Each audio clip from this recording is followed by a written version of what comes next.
I'm Andrea. And I'm Elizabeth. Join us as we chat about sci-fi and fantasy books and beyond. Looking for a little escape from reality? So are we.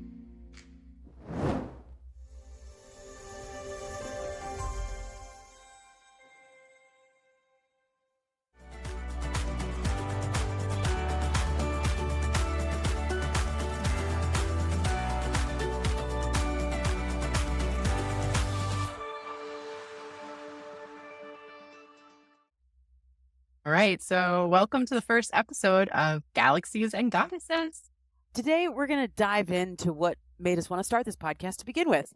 A few recent books that we've read and what we've got planned for the year ahead. Let's get started. So, why are we doing this? Well, we're two friends that have always loved reading and talking about books, but we live in different parts of the country now. And instead of just continuing to make phone calls back and forth, sometimes missing each other with our tough schedules, we thought, why don't we just turn it into a podcast?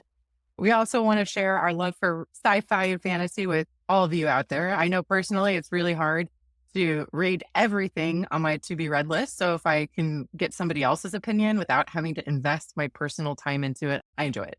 And we're going to try to give really honest opinions on the books that we're reading together, other popular books, and classics. Maybe even introduce you to a few hidden gems along the way. We come from really different reading backgrounds, so I think it'll be nice to have our two different opinions on the things that we're reading.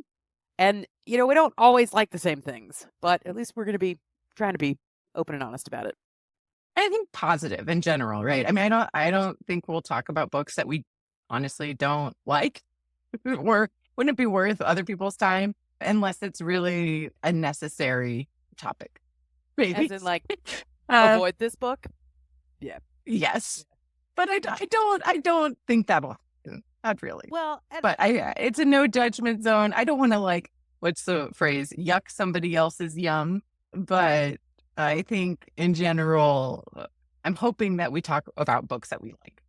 And also lots of different books from different kinds of science fiction and fantasy, the whole spectrum of the genres. So we hope that you will enjoy our podcast. Read along and follow on the socials. You can find some links in the show notes. And of course, we have to talk about at least a couple of books on our first episode. So Elizabeth, what were your top 3 books this year so far? Since it's only the beginning of March, I haven't read as many books as I obviously will read through the rest of the year, but so far I've read some pretty good ones. There's a book called Wellness by Nathan Hill. It is maybe a bit longer than it needs to be, but it's sort of a character sketch over 20-something years of this married couple's relationship. But the book, honestly, interesting, is so much more than that. It's kind of a book that's about everything and about nothing. But I was thinking about it earlier. I think you could sum it up as sort of a melancholy satire on wellness culture. And it feels so timely with just how much about wellness culture and internet use and the spread of information about things like wellness culture on the internet. It's really good. Maybe a bit longer than it needs to be, like I said, but still.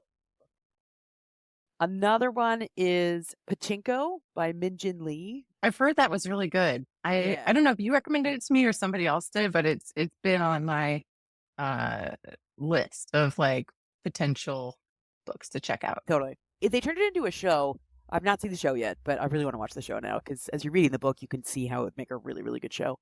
It's like a epic family saga of people of Korean ancestry that are living in Japan, starting in maybe the turn of the 20th century through World War II, and then into the 70s or 80s. I forget now, but it's really good.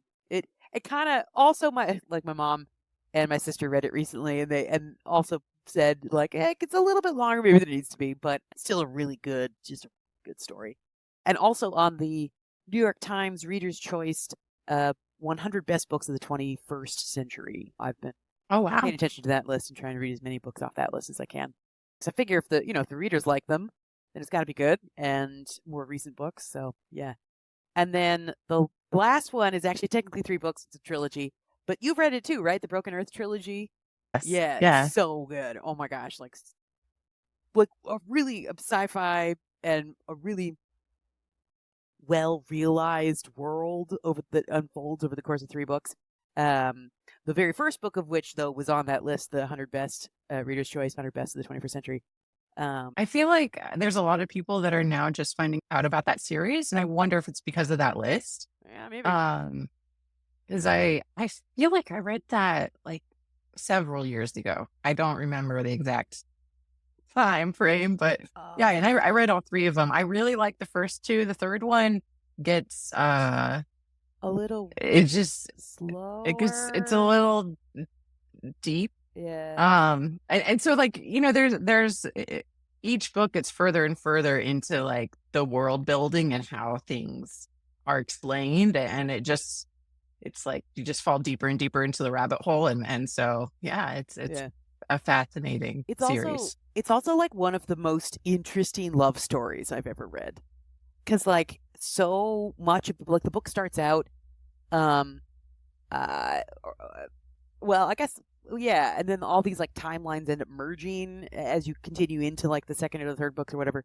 But it all starts out from different times of the same main character's life, but you don't realize that it's all the same main character.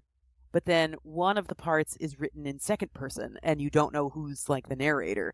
And so then as the lines like merge, and as you realize how the narrative works, it's one of the most interesting love stories I've ever read.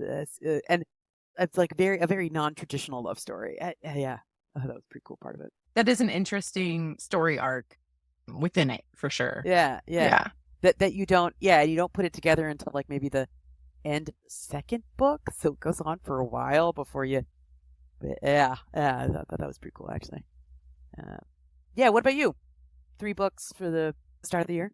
Well, I also have not read as many books as I would normally maybe have read, but that's partly because the books I read were the first one was quite long. I read The Will of the Many, and that is in the top 3. And I just had seen so many people say it was like amazing. And I thought it was good. I don't know if I would say it was amazing. And it's definitely for fans of like The Name of the Wind. It's this sort of orphan main character that rises through the ranks of this battle school. It's interesting. It's a really interesting world with these Roman Empire themes. So it's different than a lot of other fantasy books, I feel like, right now. But it's also part of a series. Because of the and the rest of the series hasn't been written yet. What? Nice. Because of the Roman Empire aspect of it, like. Yes, that makes it feel unique, and sort of it's magic, but I feel like they try to make it more of a science, like kind of blending magic and science. And it's this whole system of how power is transferred between people based on ranks within their society. So it's very different than a lot of other magic systems, and they don't call it magic, but that would be in the top 3. And then the other 2 would be Onyx Storm. It's got to be in the top 3 because I didn't read that many.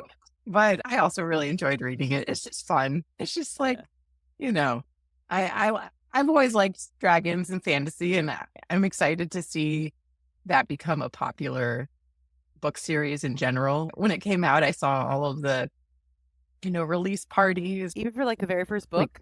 No, just for this last Onyx Storm book release was like a really big deal. I know my local Barnes and Noble had like sold out of tickets. So they were just like, okay, wow. Like, I knew it was big. I didn't realize it was going to be like a sell out type event. So. And I, of course, have to admit that I read it within the first week after it came out. But I actually read like a pre-ordered special edition that I borrowed from someone to pre-read for her. She actually was. It's funny. She said that she couldn't handle it if it was not the full story. Like if they'd split it into 2 parts, and so she wanted to make sure that it like wasn't like. But then I guess I didn't. It wasn't going to leave off on too much of a cliffhanger. Yeah, or something. But then, of course, it's going to leave off on a cliffhanger. Like, well, I don't exactly know what she was expecting, because and she maybe compared it to Harry Potter, which it's like Harry Potter in so many ways because of the like book release parties and I remember going to like many of the book release parties for Harry Potter.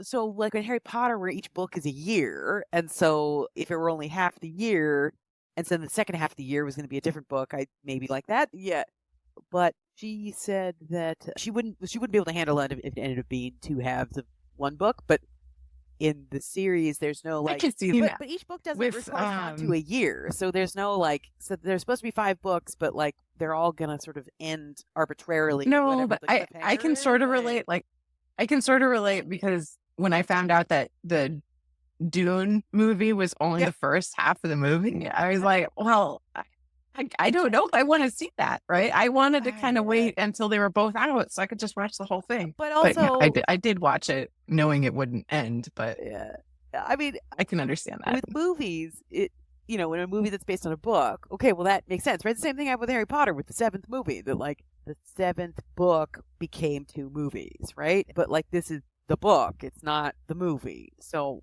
the book is going to end where the book ends. Anyway, I read it and gave it back to her. It's like it's just the 3rd book, so you don't have to worry. It was nice of her to lend it to you too. Oh, I that was mean, awesome. To read a brand new book I didn't have to buy. That was like the special edition. Yeah, it was great. And to read it within the first week. So then it was kind of fun to like watch the online buzz around the book and be like, ooh, the book that I've already read. Huh? Yeah.